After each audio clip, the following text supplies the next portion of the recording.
le Seigneur veut sauver ta famille. Et Dieu est un Dieu de famille. Il est bon de nous rappeler cela.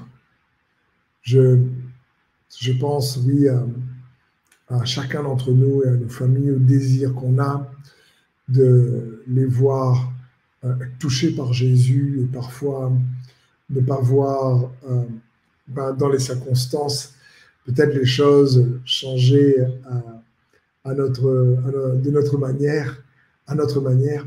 Mais n'oubliez pas que Dieu est un Dieu aussi de famille. C'est lui qui crée la famille. Et tu as plus d'impact que tu le crois pour sauver ta famille. Il y a ce passage dans Noé où la Bible dit dans Genèse 7:1, « Puis l'Éternel dit à Noé, entre dans le bateau, toi et toute ta famille, car je ne vois que toi qui sois juste au milieu de tes contemporains. » Waouh! Ici, dans ce passage, non seulement Dieu dit à Noé, « Je ne vois que toi qui sois juste dans tous tes contemporains. » Il ne dit pas, « Je vois que toi et ta famille est juste. » Il dit, « Noé, je vois que toi qui es juste. Alors toi et ta famille rentrent dans le bateau. » C'est juste incroyable. N'oublions pas que l'Ancien Testament n'est que l'ombre des choses à venir et que la réalité est en Christ Jésus. Le bateau représente Jésus-Christ qui nous sauve des flots du jugement. Le jugement est tombé sur lui comme des flots. Et maintenant, nous sommes en Christ dans le bateau. Et nous sommes justes. La justice ne s'atteint pas comme un but à atteindre. Je suis plus juste demain. Je travaillais aujourd'hui est encore plus juste qu'hier. La justice en Christ, c'est d'abord par la foi en lui et son sacrifice. Et il y a beaucoup de puissance dans le juste, beaucoup plus qu'on le croit. La Bible dit également que la prière du juste a une grande efficacité. Et il est bon de se rappeler que nous sommes justes par la foi en Jésus-Christ, en croyant qu'il est mort et ressuscité pour nous. Et ça fait de toi, cette foi en Jésus, fait de toi quelqu'un qui est juste aux yeux de Dieu. Et la prière du juste a une grande efficacité, même pour ta famille, pour qu'elle puisse, comme Noé, toi et ta famille, rentrer dans l'arche.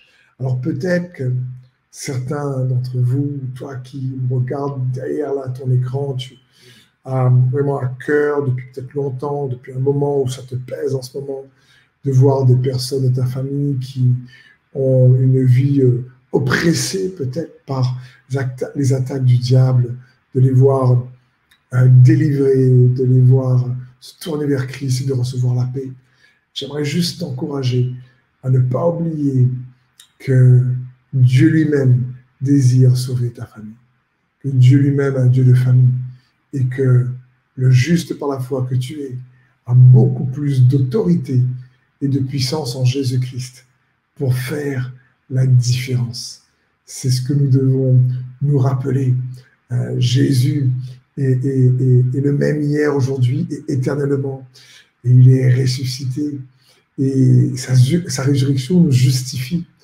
Même si parfois les circonstances sont difficiles, ça fait un peu comme les disciples sur le chemin d'Emmaüs.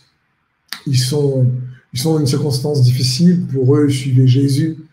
Et Jésus est mort. Et là, ils sont tristes.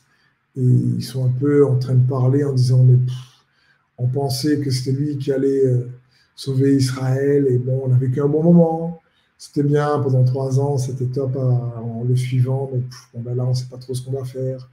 Ou comme Pierre, qui à un moment donné, bon, ben, a suivi Jésus dans 3 ans. Mais bon, Jésus est mort, tout s'écroule. Et il retourne à la pêche, il retourne à son ancien travail. Parce que bon, ben voilà, on ne sait plus trop quoi faire. C'était de bonnes années. Mais maintenant que Jésus est mort, bon, ben, allons à nouveau à nos anciennes habitudes. Et voilà, jusqu'à ce que Jésus revienne sur la plage, leur faire un poisson grillé, des grillades, et il voit que Jésus est ressuscité. Et pour les disciples du chemin d'Emmaüs, Jésus dit, mais pourquoi vous êtes aussi ignorants et lents à croire? et il leur parle de lui euh, pour qu'ils le découvrent au travers des Écritures alors qu'il est là avec eux. Et nous devons le découvrir toujours au travers des Écritures et laisser notre cœur, lorsqu'on découvre Jésus au travers des Écritures, être embrasé comme les disciples du chemin d'Emmaüs, étaient embrasés de le voir. Et j'essaie juste de vous rappeler, en rappelant ce passage d'Écriture, que Noé, en réalité, l'arche révèle aussi Jésus, pour que ton cœur, mon cœur s'embrase en se rappelant qu'il est l'arche et restimule notre foi pour que nous puissions voir Jésus, les yeux de la foi au travers de cet épisode qu'est le déluge, et voir Noé et toute sa famille sauvée, et déjà percevoir avec la foi, avec les yeux de la foi, toi et ta famille sauvée, même si pour le moment, dans les circonstances, ce n'est pas le cas. Mais ta prière, mon frère, ma sœur, la prière du juste, a une grande efficacité. Et comme Dieu dit à Noé, prends cette parole pour toi directement. Comme Dieu dit à Noé, je t'ai trouvé juste au milieu de tes contemporains. Et toi et ta famille, rentrez dans l'arche. Comme il dit à Abraham, mais s'il y avait 10 justes, Sodome ne serait pas détruit. Donc, ce n'était pas à cause du comportement bon ou mauvais des autres, c'était grâce aux justes qui croyaient. Parce que même à l'époque d'Abraham, donc, on n'était pas juste en croyant la loi de Moïse. Moïse n'était pas arrivé.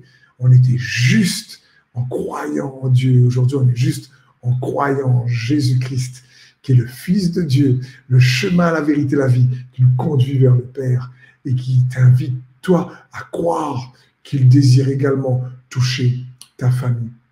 Amen.